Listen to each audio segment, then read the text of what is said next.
I still remember that moment like it was yesterday. Not the day my twins were born, though that memory is just as vivid, but the moment my mother-in-law Helene Reynolds cornered me in my hospital room, 3 days after I had given birth. My body was still recovering from the C-section. My husband Marcus had just stepped out to get coffee. His mother Helene walked in, closed the door, and locked it. "Olivia." Her voice was ice. "We need to discuss the future of this family." Before I could respond, she pulled out a checkbook and wrote a number that made my eyes widen. She tore out the check and held it in front of my face. "Take your daughter and disappear. Forever." I stared at her, certain I had misheard. "What?" "Only my grandson will carry on the Reynolds name. The girl is unnecessary."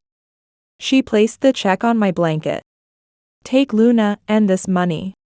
Start a new life far away. Or leave empty-handed with both children. Your choice." My heart shattered as I looked at my beautiful twins sleeping in their hospital bassinets. Phoenix and Luna. My perfect babies.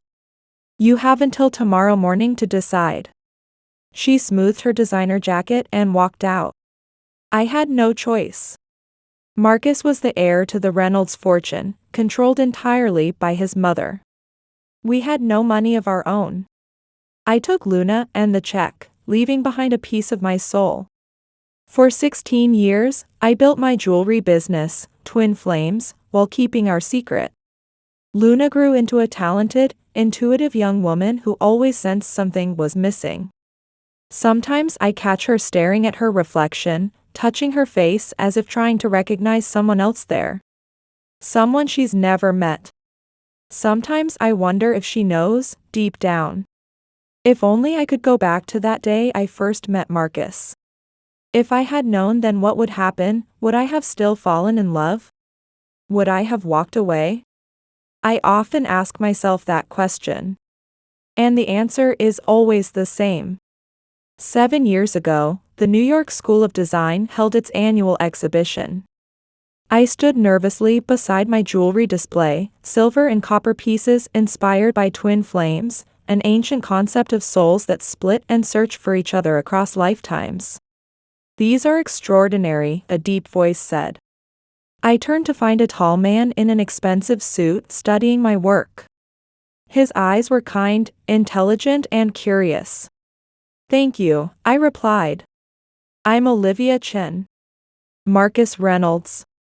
He extended his hand. When our fingers touched, I felt something shift in the universe. I didn't know then that Marcus Reynolds was the Marcus Reynolds, heir to Reynolds Industries, one of the largest private companies in America. I just knew I liked the way his eyes crinkled when he smiled. He bought my most expensive piece, a pendant with intertwined flames, and asked me to dinner. I said yes. Dating Marcus was like stepping into another world, expensive restaurants, gallery openings, charity galas where people whispered about the Reynolds heir and his artistic friend. In public, he was the polished businessman groomed to take over the family empire. In private, he was thoughtful, funny, desperate to forge his own identity. 3 months in, he took me to his family estate. The mansion loomed like a fortress, all stone and old money. "My mother can be difficult," he warned. "The Reynolds family has expectations." Helene Reynolds stood waiting in the grand foyer, elegant in a tailored dress that probably cost more than my entire education. Her smile didn't reach her eyes. "So this is the designer," she said, examining me like a specimen under glass. "How interesting." That dinner was the longest night of my life. Helene spent 3 hours subtly highlighting everything that made me unsuitable: my middle-class background, my Chinese-American heritage, my impractical career. "And where did you attend university, dear?" she asked, knowing the answer. "I worked after high school to save for design school," I replied. "How resourceful," she said with a cold smile. "Though of course, a traditional education does provide certain foundations." 6 months later, Marcus proposed with a custom ring he designed, 2 intertwined bands of gold and platinum. Twin flames. I want to build something new with you, he said. Something that's ours, not theirs. Helene's opposition turned from passive to active. She tried everything, offering Marcus positions requiring extensive travel, introducing suitable women, and finally, threats about his inheritance. The Reynolds fortune is tied to the family trust, she reminded him. Your grandfather's provisions are clear. Certain choices could affect your position. Marcus stood firm. I'm marrying Olivia. With or without your blessing. We married in a small ceremony. No Reynolds family member attended. Marcus didn't seem to care, but I saw the hurt beneath his smile when he looked at the empty seats. For a while, we were happy. Then came the phone call that changed everything. Marcus's father had suffered a massive heart attack. At the hospital, Helene barely acknowledged me. In his grief, Marcus moved closer to his family obligations. Each day, I felt him being pulled further into the Reynolds world. After his father's funeral, Helene approached us, her eyes calculating despite her grief. Marcus must take his father's place now, she stated. The board expects it. The family expects it. For the first time, I saw Marcus yield to her. Within weeks, we moved to a luxury condo near Reynolds headquarters. Marcus worked 14-hour days. Our lives began to revolve around business and social obligations. The only bright spot came when I discovered I was pregnant. When the ultrasound revealed twins, I felt a strange sense of rightness. It's a boy and a girl, the technician said. Both looking healthy. Marcus squeezed my hand, his voice full of wonder. Twins. I didn't notice how Helene's expression darkened at the news. I was too filled with joy to see the calculation beginning behind her eyes. My pregnancy was difficult. As my condition worsened, Helene suggested I stay at the Reynolds estate for proper care. Marcus thought it was a peace offering. I feared it was a trap. With my health declining, I had few options. Life at the Reynolds mansion was like a beautiful prison. Staff monitored my every move. Helene controlled everything, separating me from Marcus with constant business emergencies that required his attention. When I was 7 months pregnant, I overheard her on the phone. The situation is being managed, she said. The Reynolds line will continue unblemished, I assure you. I confronted her later. What did you mean about the Reynolds line? Her smile was thin. Family is everything to us, Olivia. Something I'm not sure you understand. These babies are my family, I said, hands protective over my belly. These babies are Reynolds heirs, she corrected. They will be raised with proper Reynolds values. The threat was clear, but I was too weak to fight. The twins arrived 3 weeks early. Emergency C-section. I was barely conscious when they were born. We named them Phoenix and Luna.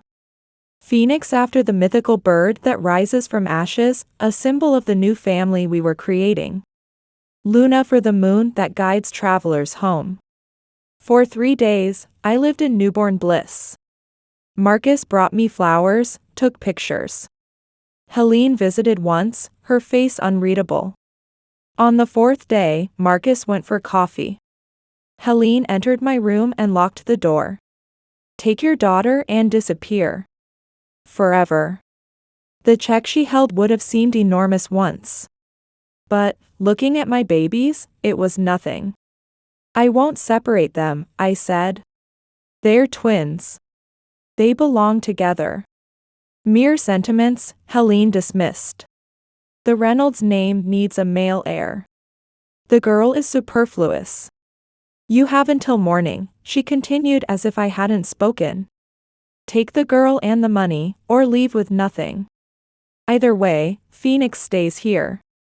Marcus will never allow this. Her laugh was cold. Marcus believes what I tell him. Family tradition gives me control of the trust until the heir turns 25. Without my approval, Marcus has nothing, no job, no home, no money. I knew then she would win. Marcus loved me, but his entire identity was built around being a Reynolds. And we had no resources of our own. That night, Marcus came late, exhausted from meetings Helene had suddenly scheduled. I tried to tell him, but he fell asleep mid-conversation. By morning, I'd made my decision. I wrote Marcus a letter explaining everything, begging him to find us when he could stand up to his mother. I left it with a nurse I trusted. I took a last look at my son, memorizing his face. I'll find you again. I promise. Then I took Luna, the check, and disappeared. I never knew Helene intercepted my letter. Never knew Marcus was told I'd abandoned him and our son, running off with our daughter and a settlement payment. For 16 years, I believed he'd chosen his inheritance over finding us. In those first days after leaving the hospital with only one of my twins, I was hollow with grief. Luna cried inconsolably for the brother she'd never know. I rented a small apartment 3 states away. I changed our last name. Each piece of jewelry I made featured twin flames, somehow always finding their way back to each other. I named my business Twin Flames, as a promise to my separated children. For 16 years, I kept our secret. Watched Luna grow, flourishing yet always sensing something missing.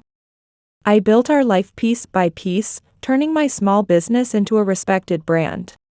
And each night, I whispered to the universe, asking it to keep Phoenix safe until we could find each other again. The first year alone with Luna was the hardest of my life. I found a tiny 1-bedroom apartment in Portland, far enough from the Reynolds empire that Helene wouldn't find us easily. Luna cried constantly those first months. I was convinced she missed her twin. Sometimes she would reach out to empty space beside her, tiny fingers grasping at nothing. Every night I dreamed of Phoenix. Was he crying for his sister? Did Marcus rock him to sleep? Or was it some nameless nanny hired by Helene? I kept Helene's check untouched until Luna got sick and needed medication I couldn't afford. This is for both of you, I whispered as I filled her prescription. For you and your brother. I took odd jobs, sales clerk, waitress, anything that let me keep Luna close. At night, I created jewelry at a small desk while she slept. My designs always came back to the same theme, twin flames finding each other across impossible distances. When Luna was 2, an elderly woman named Eleanor stopped at my market stall. She was a retired gallery owner who saw potential in my work. You have talent. But more importantly, you have heart. Eleanor became my first real friend in Portland, sometimes watching Luna so I could work. You should open your own shop, she advised. Start where you are. Use what you have. What I had was Helene's money, carefully saved. I found a tiny storefront with an apartment above it and signed a 3-year lease, terrified and exhilarated. On Luna's 3rd birthday, Twin Flames Jewelry opened its doors. The sign featured 2 flames, one silver, one gold, reaching toward each other but not quite touching. When Luna saw it, she pointed and said, "Like me." Those words cracked my heart open. "What do you mean, sweetie?" "2," she said simply, holding up 2 fingers. I hugged her tight, fighting tears. Even at 3, she somehow knew. Luna grew into a thoughtful child with remarkable artistic talent. She would lose herself for hours in creating, her small face intense with concentration, an expression that reminded me of Marcus. When she was 4, she clutched my hand at the preschool classroom door. "What if they don't like me?" "They'll love you," I assured her. "Just be yourself." She frowned. "Which self?" "Sometimes I feel like there's 2 of me. But one is missing." I froze, unsure what to say. How could she know? That afternoon, I created a special pendant for Luna, a small silver moon with a tiny flame inside. The flame will always guide you home, I told her. And it connects you to everyone you love, even when you can't see them. I made a matching one for myself, and secretly, a third one with a phoenix instead of a moon, waiting for the day I could give it to my son. "Mom, how come I don't have a dad?" 6-year-old Luna asked one evening. "Your dad and I loved each other very much," I began carefully. "But his family didn't approve of me. When you were born, we had to leave. Does he know where we are? Could he find us?" It's complicated, honey. "So he didn't want us?" Her voice was small. "No. He loved you very much. But sometimes adults make hard choices." I didn't tell her about Phoenix. How do you explain to a child that she has an identical twin she's never met? That I'd left him behind? As Twin Flames grew more successful, I avoided having my photo in publications and never used my full name professionally. The more visible we became, the greater the risk that Helene would discover us. One evening, I discovered Luna looking at the one photo I'd kept of Marcus. "Is this my dad?" she asked. "Yes," I admitted. She studied it carefully. "I have his eyes." She looked up at me. "If he came here, would you let him see me?" "Of course, Luna. I've never wanted to keep you from your father." "Then why don't we find him?" "It's not that easy," I said. "His family, they're very powerful people. Someday," she said finally, "I'm going to find him myself." I pulled her into a hug, my heart racing. If she found Marcus, she would inevitably find Phoenix. And then all the secrets I'd kept would come tumbling out. Luna developed her own artistic voice. Where I worked in metals with clean lines, she preferred organic shapes and unexpected materials. "Look what I made, Mom," she said one afternoon, proudly holding up a pendant with tiny dried flowers suspended in resin. "It's beautiful," I said. "What inspired this?" She shrugged. "Just felt like something was missing, so I made it." That phrase, "something missing," appeared regularly in Luna's vocabulary. She used it to describe feelings she couldn't quite name. I wondered if Phoenix said the same things in his world of privilege. Did he feel the absence of his twin? Did he make art to fill the void, or had Helene crushed that impulse beneath Reynolds' traditions? These questions haunted me, especially on Luna's birthdays, days I knew Phoenix was celebrating too, somewhere in his separate life.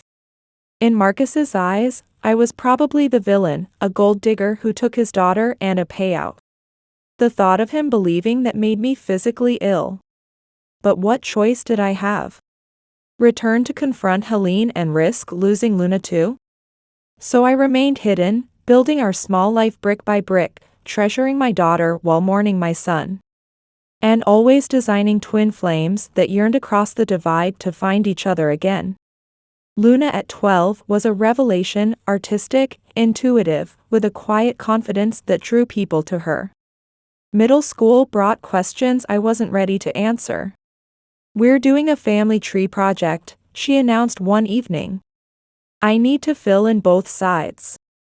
I froze at my workbench. "What do you need to know?" "Dad's full name." "Grandparents." "Any cousins?" "Your father's name is Marcus Reynolds," I said finally. "His mother is Helene. His father Edward died before you were born." Her eyes widened. "Reynolds? Like the Reynolds Industries?" I nodded. "Why didn't you tell me we're related to billionaires?" "We're not," I said firmly. "We left that world." "But why? And where's my father now? Is he looking for us?" I gave her simplified truths. Marcus's mother disapproved of me. The Reynolds fortune came with obligations I couldn't accept. We left for a better life. Not lies, but not the whole truth. Twin Flames continued growing. A regional department store contracted to feature our designs in their fine jewelry section.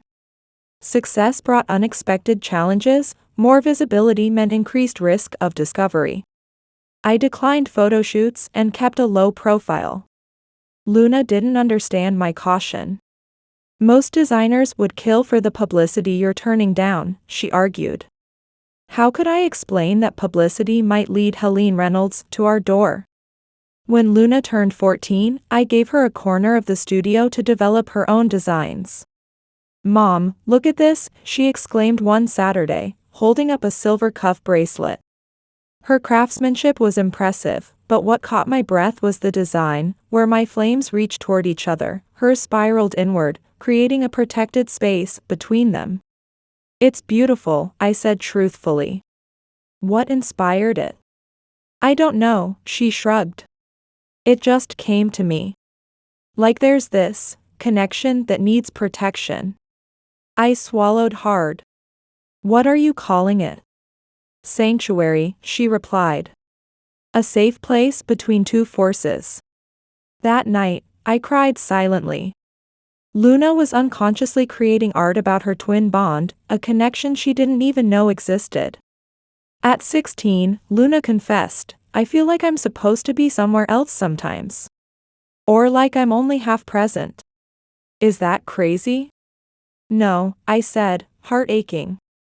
Many people feel that way as teenagers. This feels different. Like part of me is missing. Those words again. Always the same unconscious truth. She channeled this unease into her art. Her jewelry designs showed remarkable maturity, emotional depth translated into physical form. Twin Flame's 13th anniversary brought a milestone. Our designs would be carried by a major national department store chain. The night after signing the contract, Luna and I celebrated at an upscale restaurant. "To Twin Flames," she toasted. "And to you, Mom. You built this from nothing." I smiled. "We built it together." "Have you ever thought about what would have happened if we'd stayed with Dad?" she asked suddenly. "Would we be living in a mansion right now?" "Material wealth isn't everything, Luna." "I know. But sometimes I wonder if he ever thinks about us." "I'm sure he does," I said carefully. "Do you ever regret leaving?" "I regret the circumstances. That made it necessary. But I've never regretted the life we've built." She looked down. "Sometimes I have these dreams about a boy who looks exactly like me. We're in a huge house with a fountain in the front. Is that weird?" My heart stopped. "Dreams are strange," I managed. "It feels real, though. Like a memory." That night, I barely slept. Luna's dreams weren't imagination, they were connection. The twin bond reaching across 16 years and thousands of miles. At our new collection launch reception, I watched Luna move confidently through the crowd, explaining her designs to interested patrons. "Quite the success you've built," a voice said beside me. I turned to find a middle-aged man in an expensive suit. Something about him seemed vaguely familiar. "Thank you," I replied cautiously. "Your daughter has your talent," he continued. "Though she resembles her father rather strongly, wouldn't you say?" Ice slid through my veins. "Excuse me?" But he had already moved away, disappearing into the crowd. That night, I checked our security system repeatedly. Was that man connected to the Reynolds family? Had Helene found us after all these years? Luna's junior year brought college discussions. Her art teachers encouraged her to apply to prestigious design schools. Rhode Island School of Design has an amazing medals program, she told me excitedly. And Pratt Institute in New York. New York. The heart of Reynolds territory. Those are great schools, I said carefully. But there are excellent programs closer to home too. Mom, these are the top schools in the country. Isn't that what you want for me? I couldn't explain my real fears, that New York would bring her dangerously close to the Reynolds orbit. that Helene might recognize her. We'll visit the schools, I promised. Luna was straining against invisible boundaries she couldn't name, the secrets I kept, the family she didn't know existed. The twin flame within her was burning brighter, seeking its other half. One afternoon, I was in our stockroom when I heard the shop bell ring. Luna was working the floor. "Welcome to Twin Flames," I heard her say. A male voice responded. Something about the timbre of it sent a chill through me. "That's an interesting name," the voice said. "Twin Flames. What does it mean?" "It's about souls that are connected across time and space," Luna explained. "Two halves of the same whole, always finding their way back to each other." A pause. "And you believe in that?" "I don't know," Luna replied.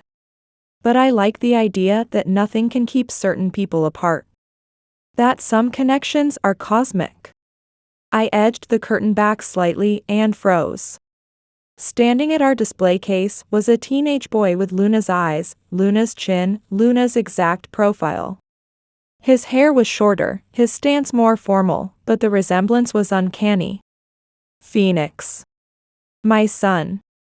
Standing 5 feet from his twin sister. My legs nearly gave out. How had he found us? Was Marcus with him? Or worse, Helene? Before I could decide what to do, Luna's voice cut through my panic. "Have we met before? You look really familiar." "I don't think so," Phoenix replied. "I'm just visiting Portland for the weekend." "Weird. You just remind me of someone." "I get that a lot," he said. "I have one of those faces." "No," I thought desperately. "You have her face. Are you looking for anything specific?" Luna asked, professional despite her confusion. "Actually, I'm interested in the designer who founded this brand," Phoenix said. "Olivia Chen. Is she available?" My breath caught. He was looking for me specifically. He knew who I was. "She's my mom," Luna said proudly. "She's here somewhere. Let me get her for you." "No need to interrupt her," Phoenix said quickly. "I'll come back another time." The shop bell rang again, signaling his departure. I collapsed against the stockroom wall, trembling. My son had found us. And with that discovery, 16 years of secrets were about to unravel. I waited until Phoenix left before emerging from the stockroom. "Mom, you just missed this guy who was asking for you," Luna said. It was weird, he looked so familiar. My hands shook as I straightened a display. "Did he leave a name?" "No. Said he'd come back later." That night, I barely slept. How had Phoenix found us? Did Marcus know? What would happen now? More importantly, what would I tell Luna? The next morning, I arrived at the shop early to prepare. If Phoenix returned, I wanted to meet him privately before Luna arrived for her afternoon shift. The bell rang at 10:15. I looked up from the register. Phoenix stood in the doorway, hesitant. Seeing him in full light stole my breath. At 16, he was Marcus's image, tall, with the same confident posture. But his eyes were mine. "Hello," he said. "Are you Olivia Chen?" I nodded, unable to speak. "I'm Phoenix Reynolds." "I know who you are," I whispered. He studied me carefully. "So it's true then." "What's true?" "That you're my mother." The words I dreamed of hearing for 16 years. My hands gripped the counter for support. "How did you find me?" He approached slowly. "Dad's been looking for years. Small mentions in trade publications. Social media. The Twin Flames name was the clue that finally led here." "Your father?" My voice cracked. "Marcus has been looking for us?" Phoenix nodded. "Grandmother told him you left with my sister for money. He believed her at first. And now. He found your letter. The one you left at the hospital. Phoenix's expression hardened. Grandmother intercepted it. Kept it locked away for years. I closed my eyes briefly. How did he find it? She's been ill. Dad was organizing her papers and found it in a locked drawer. That was 3 months ago. 3 months. Marcus had known the truth for 3 months. Does your grandmother know you're here? No. A small smile. Dad and I planned this trip together. She thinks I'm on a college tour. I struggled to process this. Marcus hadn't abandoned us. He'd been deceived, just as I had. And Luna? Phoenix asked, his voice suddenly uncertain. My sister. Is she? She's wonderful, I said, tears welling. She looks exactly like you. Does she know about me? I shook my head. I was trying to protect her. His face fell. So she has no idea she has a twin brother? The hurt in his voice was a knife to my heart. I'm sorry, Phoenix. I thought it would be easier if... Easier? His voice rose. To grow up feeling like half of you is missing? To have dreams about someone you've never met? Was that easier? The twin connection, he'd felt it too.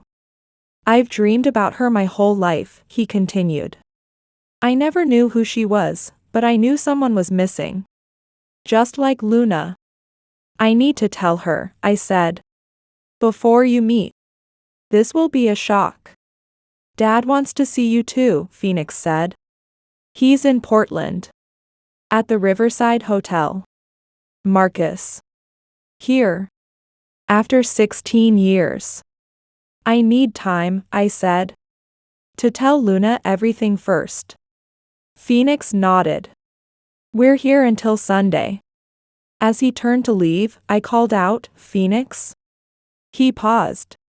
I never wanted to leave you, I said, voice breaking. I thought about you every day. Something shifted in his expression. Not forgiveness, but a crack in his armor. I know, he said quietly. I read your letter. After he left, I closed the shop early. I had to tell Luna everything before she and Phoenix crossed paths again. I found Luna in her studio space at home, sketching designs. Can we talk? I asked. She looked up, concerned by my tone. What's wrong? There's something I need to tell you. Something I should have told you years ago. I'd rehearsed this moment in my mind countless times, but now that it was here, words failed me. Is this about the guy in the shop yesterday? Luna asked. The one who looked familiar? I nodded, sitting beside her. Luna, when you were born, you weren't born alone. She stared at me, confused. What do you mean? You're a twin, I said finally. You have a brother. An identical twin brother. Her face was drained of all colors. That's not funny, Mom. It's the truth. My voice shook. His name is Phoenix. And he was in our shop yesterday. Luna stood abruptly, knocking over her sketchbook. That's why he looked familiar. Because he looks like me. Her voice rose. How could you keep this from me? My entire life? Helene, your grandmother, she forced me to choose, I explained, words tumbling out. She said I could take you and disappear, or leave with nothing. She wanted a male heir for the Reynolds name. She threatened to take you both if I didn't comply. So you just left him behind? I had no choice. We had nothing, no money, no power. Your father was under his mother's control. The Reynolds family could have taken you both with their resources. Luna paced the room, running hands through her hair, a gesture so like Marcus it hurt. So that boy, my brother, he grew up without me? Without you? I nodded, tears flowing freely now. Does he hate us? She whispered. He's hurt, I said honestly. But he came looking for us. That means something. Luna sank back onto the sofa, face in her hands. My whole life, I've felt like something was missing. And now I know what it was.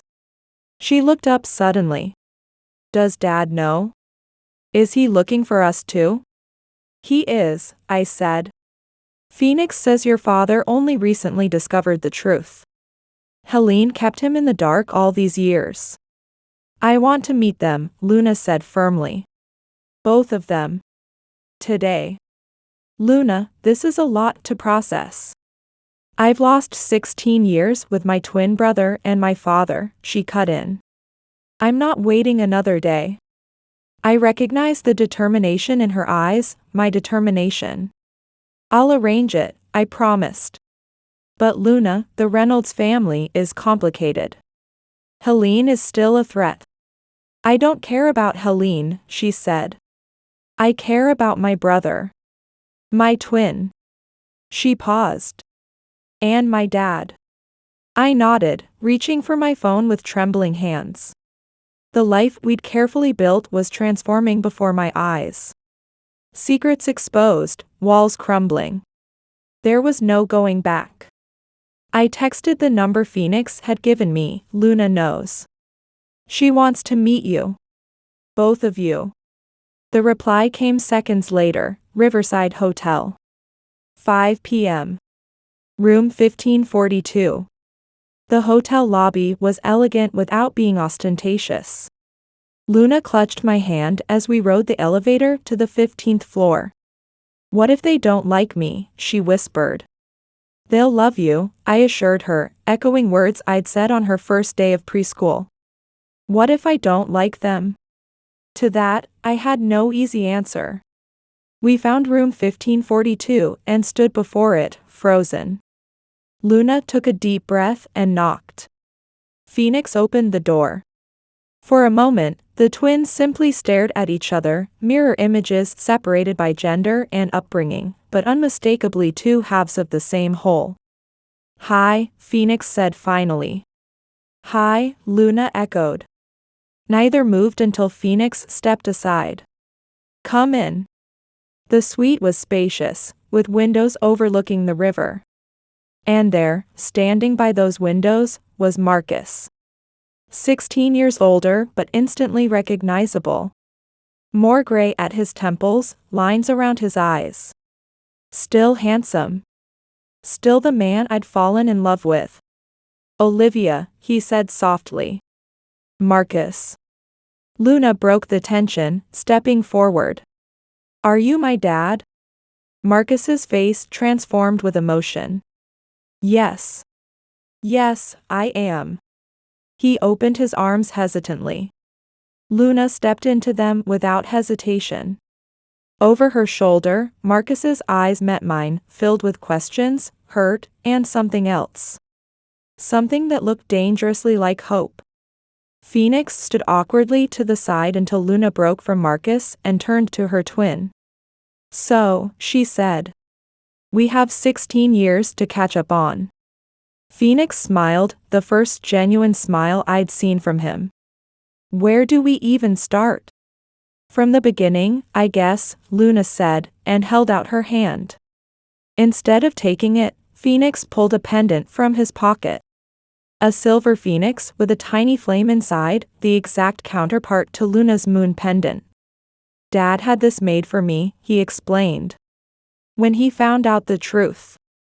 Luna instinctively touched her own necklace, the pendant I'd given her years ago. Twin flames, she whispered. As the twins moved to the couch, deep in conversation, Marcus approached me. You left that letter, he said quietly. All these years, I thought you'd abandoned us. I thought you'd chosen not to find us, I replied. That your inheritance was more important. My mother has a lot to answer for. I glanced toward our children. Does she know you're here? Not yet.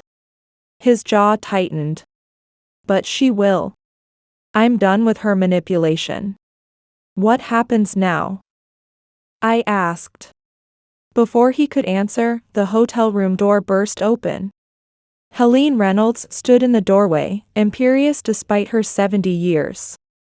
So, she said coldly. The prodigal daughter-in-law returns. The room froze. Phoenix and Luna looked up in alarm. Marcus stepped protectively in front of me. Mother, he said. How did you find us? Did you really think I wouldn't have your credit cards monitored? She stepped into the room, eyes landing on Luna. So this is the girl.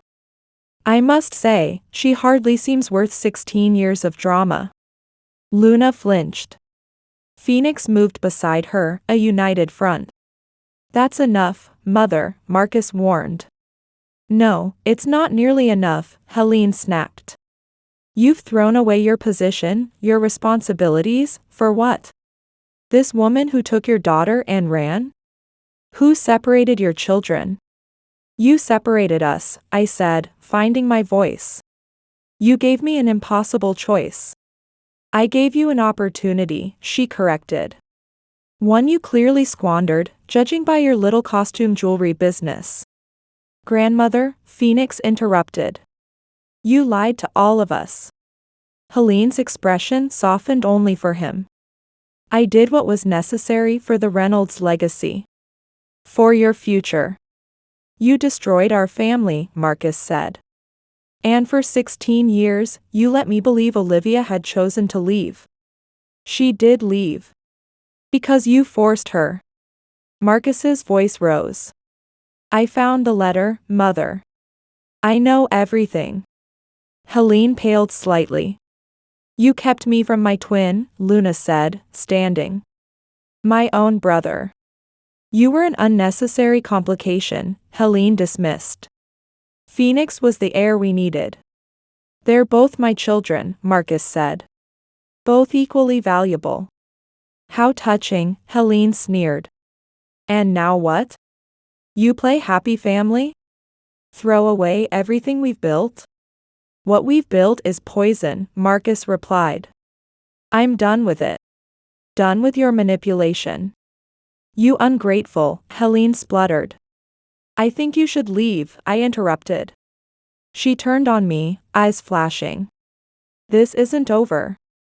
The Reynolds name, the fortune, it's all tied to the trust. Conditions can be enforced. Try it, Marcus challenged. I have your documented threats, the intercepted letter. Do you really want that public? For the first time, uncertainty crossed Helene's face. Think of the scandal, she murmured.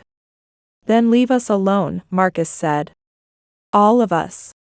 Helene looked from Marcus to Phoenix, then to Luna and me. Whatever she saw made her straighten her shoulders.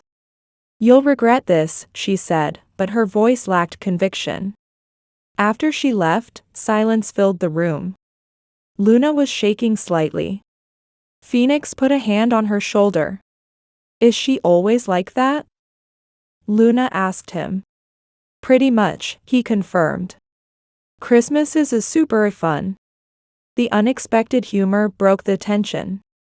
Luna laughed, and Phoenix joined her. The sound of my children laughing together, for the first time, filled a hole in my heart I'd carried for 16 years. Marcus moved beside me. We have a lot to figure out, he said softly. I nodded, watching our twins. Yes. We do. The future was uncertain, filled with complications and adjustments. But looking at Phoenix and Luna, together at last, I knew one thing for certain.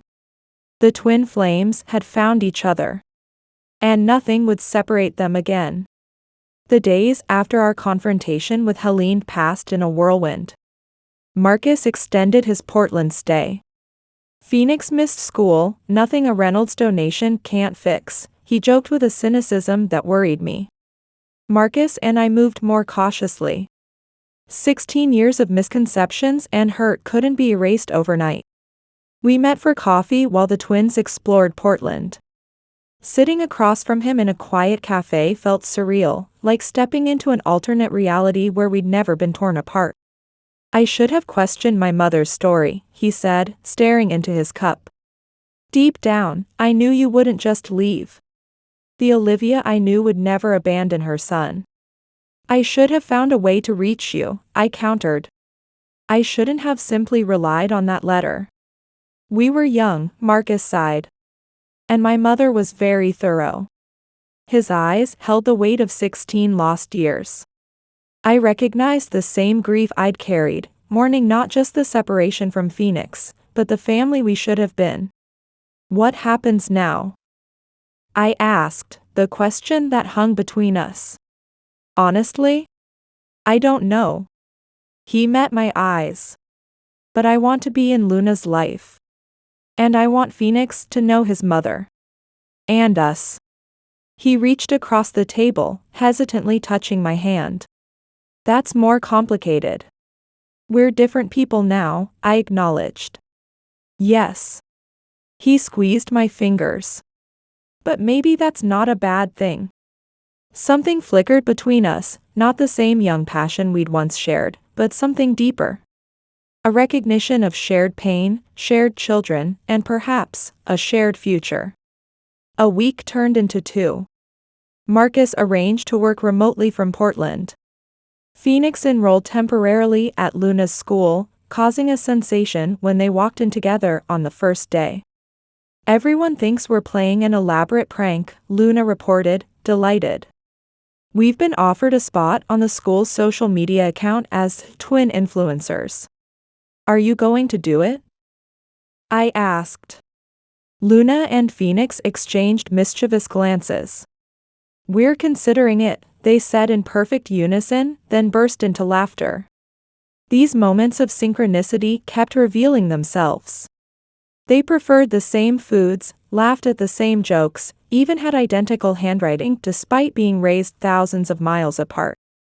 It was both wonderful and slightly unnerving to witness. Twin Flames gained an unexpected design collaborator in Phoenix. His aesthetic was surprisingly harmonious with Luna's, more structured but with the same emotional undercurrent. You have to see this, Mom, Luna called me into the studio one afternoon. On her workbench lay 2 pendants, one she'd made, one Phoenix had created independently. Despite their different techniques, the pieces looked like 2 halves of a whole, Luna's with flowing, organic lines, Phoenix's with more geometric precision, but together creating perfect balance. Twin intuition, Phoenix explained with a shrug. I watched them work side by side, my heart full. The universe had conspired to reunite them despite everything Helene had done. This is how it should have always been, I thought, watching my children create together. The Reynolds empire didn't surrender easily. 2 weeks after her Portland appearance, Helene deployed lawyers. She's challenging my custody of Phoenix, Marcus explained after a tense phone call.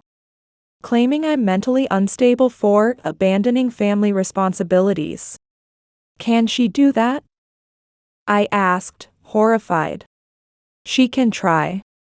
But Phoenix is 16, with strong opinions the courts will consider. When Marcus told Phoenix about the legal threats, his reaction surprised us both. Let her try, Phoenix said calmly. I've got 16 years of material for a countersuit. I'm pretty sure emotionally manipulating your grandson and lying about his mother and sister violates some basic guardian ethics. Since when have you been so strategic? Marcus asked, impressed. Phoenix smiled wryly. Grandmother taught me well. Just not the lessons she intended. That evening, Phoenix announced his decision to the whole family. I'm staying with Dad. And I want to be near Luna. Permanently. What about school? I asked. Your life in New York? I want to transfer to Luna's school, he said firmly. Finish high school here. Marcus nodded. I've been considering relocating the West Coast Division's headquarters to Portland anyway. What about Helene? Luna asked, the only one of us who still spoke her name without a trace of bitterness. Marcus's expression hardened. She'll have to accept reality. For once. 3 weeks after our reunion, Marcus received another call from New York. His face paled as he listened. My mother's had a stroke, he announced after hanging up. She's in the hospital. The news threw our fragile new arrangements into chaos. Marcus needed to return immediately. Phoenix was torn between loyalty to his grandmother and his newfound sister. You should both go, I said gently. She's still your family. She tried to destroy our family, Luna protested, surprising me with her vehemence. Yes, I agreed. But hate is a burden you don't need to carry. Phoenix studied me with an expression I couldn't quite read. You're a better person than I would be. Experience teaches forgiveness, I told him. Not for her sake, but for yours. The twins exchanged one of their now familiar glances, a silent conversation I wasn't privy to. Something passed between them, and Phoenix nodded. I'll go, he said. For Dad. And to say what needs to be said. What needs to be said? I asked. Phoenix's expression was solemn. That she didn't win. That what she tried to destroy is stronger than her power or her money. That Luna and I found each other despite everything she did. It wasn't punishment, I realized, listening to him. It was closure. Marcus and Phoenix flew to New York that night. Luna was inconsolable, certain her twin would never return. What if grandmother convinces him to stay, she worried, pacing our apartment. What if the lawyers get involved? What if? Phoenix knows his own mind, I assured her, though my own fears echoed hers. 3 days stretched into a week. Luna and I tried to maintain normalcy, but Twin Flames felt emptier somehow, as if Phoenix had always belonged there. Then one evening, the shop bell rang just as we were closing. Luna looked up from the register and gasped. Phoenix stood in the doorway, luggage by his side. Miss me? He asked casually. Luna vaulted the counter to embrace him. You came back. Of course I came back. He looked over her shoulder at me. Dad's right behind me. He's getting our apartment sorted. Apartment? I echoed. We're moving to Portland, Phoenix confirmed. Permanently. Later, when the twins were deep in conversation, Marcus explained what had happened in New York. Mother's stroke changed things, he said quietly. She couldn't speak at first, she just lay there and listened. So I told her everything, how we found the letter, how her lies cost us 16 years, how the twins connected immediately despite her efforts. How did she react? I asked. She cried, Olivia. He seemed shocked by the memory. I've never seen my mother cry. Not even when my father died. Marcus described how Helene had eventually regained enough speech to ask about Luna. Not with her usual cold calculation, but with genuine curiosity. Facing mortality has a way of clarifying priorities, he concluded. For all of us. How is she now? I asked. Recovering. And surprisingly reflective. He hesitated. She asked about Luna. Wanted to know what she's like. What did you tell her? That she's brilliant. Talented. And not interested in the Reynolds fortune. I smiled slightly. All true. I've resigned as CEO, Marcus continued. Keeping my board position, but passing operational control. I want a different life now. Because of the twins? Because of all of us. His eyes held mine. I lost 16 years, Olivia. I don't want to lose any more time. The weight of his words hung between us. Neither of us was ready to define what Huss meant anymore, but we both acknowledged there was still something there, something worth exploring. The twins' connection continued to deepen in ways that astonished everyone who witnessed it.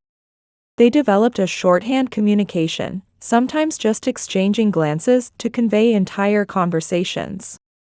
They instinctively moved in sync, like dancers who'd practiced together for years. When Luna cut her hand in the studio, Phoenix felt it immediately, dropping a glass in the kitchen and rushing to find her. When Phoenix had nightmares about being alone, Luna would call him before he even woke up fully, somehow knowing he needed to hear her voice. One evening, I overheard them discussing the years they'd spent apart. "I used to think I was crazy," Luna confessed. "Having these feelings of something missing, dreaming about someone I'd never met." "Me too," Phoenix nodded. "Grandmother sent me to therapists.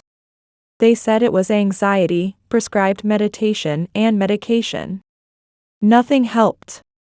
She knew, Luna realized. She knew what we were feeling was real. That's why she tried to suppress it. Phoenix's expression darkened.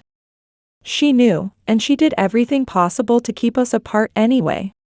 "Do you think we would have found each other eventually?" Luna asked. "Even if Dad hadn't found the letter?" Phoenix nodded without hesitation. "I know we would have. Some connections can't be severed." Watching their certainty, I realized they were right. Twin flames would always find their way back to each other, across any distance, beyond any obstacle. 6 months later, Twin Flames celebrated its national launch. The department store hosted a gala reception, featuring designs by both Luna and Phoenix, now branded as the Twin Collection. Their work had evolved into something extraordinary, individual pieces that stood alone beautifully, but when paired created something transcendent. Critics used words like revolutionary and symbiotic to describe their collaborative approach. On the night of the gala, I watched my children work the room with effortless charm, Luna's warmth complementing Phoenix's polished confidence. They'd become a perfect team, each enhancing the other's strengths. Our family occupied an uncertain space, not fully healed, but healing. Marcus and I were cautiously exploring a relationship that honored both our past and our separate journeys. We weren't the same people who had fallen in love at that art exhibition, but perhaps these newer, more weathered versions of ourselves could build something even stronger. The twins flourished in each other's presence. Different yet identical, they balanced each other in ways that seemed cosmically ordained. Most surprising was Helene's evolution. After recovering from her stroke, she made halting attempts at reconciliation. Not dramatic apologies, that wasn't her style, but small acknowledgments. A birthday card for Luna. A call to me that wasn't hostile. She asked to see my designs, Luna reported after one video call, surprised. "What did she say?" I asked warily. "That I have the Reynolds eye for quality." Luna laughed. "I think that's her approval." "Progress," I murmured. The real breakthrough came unexpectedly. On the twins' 17th birthday, we gathered at the riverside apartment Marcus had purchased. Phoenix and Luna opened their gifts, delighting in the synchronicity of having chosen similar presents for each other. The doorbell rang. A delivery man handed Marcus a package. "It's from Mother," he said, surprised. Inside was an antique jewelry box. The note read simply, "For both of my grandchildren. Some traditions are worth keeping. Others worth changing." The box contained the Reynolds family jewelry collection, pieces dating back generations. Heirlooms that had only ever been passed through the male line, now presented to Luna as well. "She's acknowledging both of you," Marcus explained, his voice thick with emotion. "As equal heirs." Luna examined an Art Deco pendant with trembling fingers. "These could inspire a heritage collection for twin flames." "That's exactly what I was thinking," Phoenix agreed, already sketching on a napkin. As they bent their heads together over the jewelry, Marcus moved beside me. "She called me yesterday," he confided in a low voice. "Asked if she could visit. Meet Luna properly." "What did you say?" I asked, uncertain how to feel about Helene entering our carefully rebuilt lives. I said it depends on what she wants from the meeting. He met my eyes. She said she just wants to see what she missed. That she has regrets. Helene Reynolds, admitting regrets. The world truly was full of surprises. Do you believe her? I asked. Marcus considered this. I think nearly dying changed her. Or maybe just getting older. Whatever it is, I think she's sincere. He paused. Should we give her a chance? I watched our twins, their heads bent together over the jewelry, finishing each other's sentences as they planned their heritage collection. That's not just my decision, I said. It's theirs too. Marcus nodded. You're right. We've all had choices taken from us. I won't do that to them. Later that night, when we presented the possibility to Phoenix and Luna, their response surprised us. I think we should meet her, Luna said immediately. Phoenix looked skeptical. Are you sure? You don't know her like I do. Luna took her brother's hand. I'm not afraid of her anymore. And I think I need to see her. To understand. Phoenix studied his twin, then nodded slowly. Okay. But we do it together. We're stronger together. Marcus and I exchanged glances. Our children, wiser than we had been at twice their age. 2 weeks later, Helene Reynolds arrived in Portland. She was physically diminished by her stroke, walking with a cane, her imperious posture slightly stooped. But her eyes were as sharp as ever, taking in everything as she entered our home. The twins stood together, a united front. Luna stepped forward first, extending her hand with quiet dignity. Hello, grandmother, she said. I'm Luna. Helene's careful composure cracked for just a moment. You look so much like him, she murmured, glancing at Phoenix. Then, after she recovered from that brief shock, she humbly said, Thank you for agreeing to meet me. The initial conversation was awkward, stilted. But as the afternoon progressed, something shifted.